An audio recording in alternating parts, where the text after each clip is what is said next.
I think the framers might come out today and work on our kitchen. The big beam came in, so they're gonna put in a temporary beam to hold up the beams and then put the beam that came in and then put beams on the side to hold up the beams that are already there. I'm working on the glass doors right now. I just got done sanding this with 120 grit, I think it was, just hand sanding. It has this like tough, gritty, old caked on stain. So I want to get the top coat off to see if the spray would work better after I did that.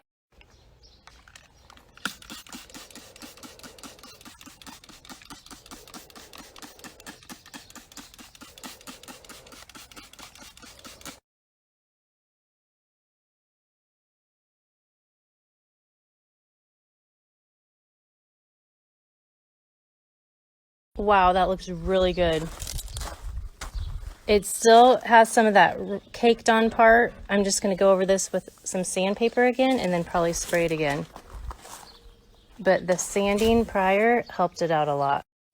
After I sanded it a little bit more, I sprayed it one more time and it looks really good. I just have to do like little detail, probably sanding in some of those cracks where that heavy stain is. I don't know, it's like they took a hot heat gun and sealed the stain and made it bubble on there. It just, that's what it looks like, the stain. So this is the one that's almost finished, and then this is one that hasn't been started yet. The top two panes on that door are broken. They broke in the move when they moved it from Michigan to here, and then we took it to this guy and he put like an antique looking glass in it. Looked really cool. We set it in the garage, nothing touched it, and broke again. So I don't know if it broke because it was too hot or in there too tight. So hopefully he can fix it again because he did a really good job. It looked really nice. I just want it to stay not broken. I don't know what the deal is.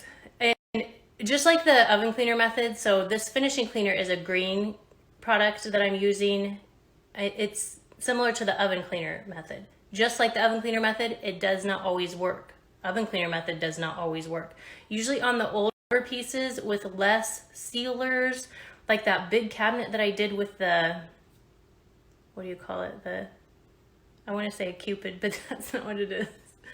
That little cherub on the front, it like fell off of that, the stain stuff when I sprayed it on that. And then there's other things that it doesn't work on, just like the oven cleaner.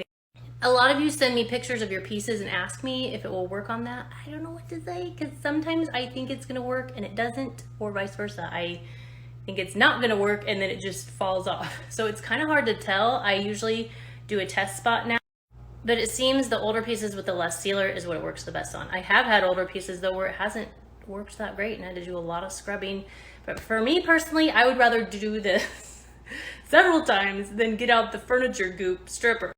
It does not work every time for me. I know a lot of you say it works every time for you. I see all these things that you're doing. I don't show every time that it doesn't work. There are many times that it doesn't work, but so many times that it does. And when it does work really good, it is a dream. Even though it's a green product, I still wear all my safety gear, mask, gloves, goggle, eye protection when I need to. Just because it's green doesn't mean you want to be breathing it in or getting it in your eyes. And it kind of smells like glass cleaner to me.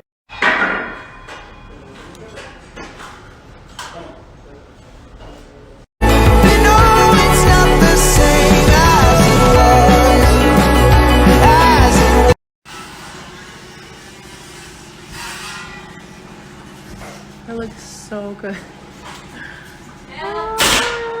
Oh, you got some waters back? They're closing in that and making that part of the pantry, and then they're doing it with the other side of the wall too. For 3 months. The spider? Yeah. Well, but since I took out The little nook right there.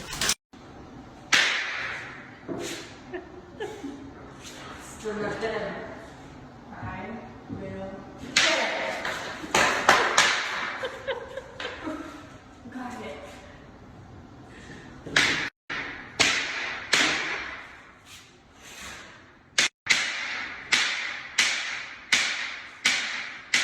I think it's done. It should be.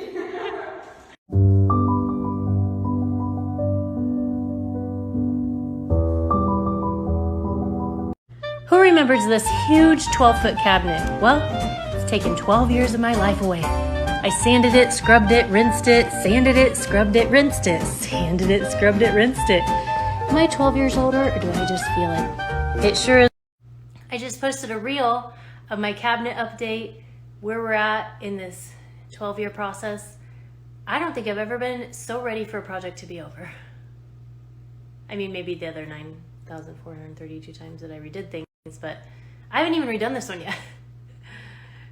But it feels like I've redone it 19 times. On another note, I'm excited about this cabinet. I really am. I'm excited to see it done. I think it's gonna be super cool. It's just taking forever. But on the other note, the framing is out. It looks really cool and open. We do have to put kitchen cabinets there because it's our kitchen. I wish it was like a wall that we could just keep bare because it's so awesome. They put the beam in, and I actually even showed a few stories here, and then I erased them because I don't know if they did it right. They said they were gonna notch the beam, so like put notches in it, and I was like, oh cool, I didn't even know you could do that on a support beam. Well, it's a beam supporting the other beams, I guess, so they said they could, and then they didn't, and then they were leaving, and I was like, thanks for all your hard work, see you later. And then they left, and I was like, they didn't notch the beam. I don't even know what happened. What is today? And I'm guessing we don't even want the beam notched. It's just down lower because it's under the other beams, which in my mind, that's how it was gonna be, and that's how it is. But then they said they were gonna notch it, and they didn't.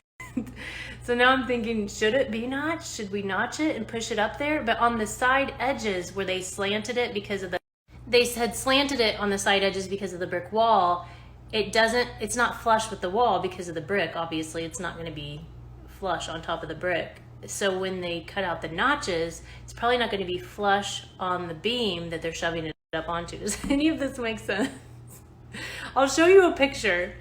Tell me if you think it should be notched and pushed up. I don't even know if there's room for that.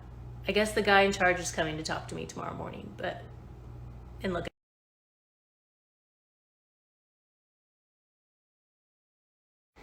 Now that the light's not beaming in so much, let me see if I can explain this beam situation a little better.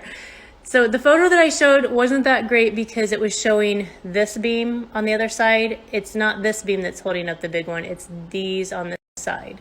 So that one and that one are holding up this big beam that is holding up all of these beams. And these beams don't go all the way through to the outside. The porch has its own beams. These are just for the roof, I guess. So from this view right here, probably gives you a better idea of it. And I don't think it looks bad. Like, I know a couple of you said that looks horrible. I think once it's all stained and the windows are pushed in and the counters are in, it's gonna cover the bottom of that post. I think it'll look really good, actually. I just thought when they said they would notch it and then they didn't, I was confused and I'm like, should it be notched? I know some of you are saying it can't be notched if it's structural, but I guess they said if they have enough inches under the notch that it's possible. So I guess we'll see when he comes tomorrow what he thinks and what we should do, and we'll go from there. It might be staying like this. I don't know.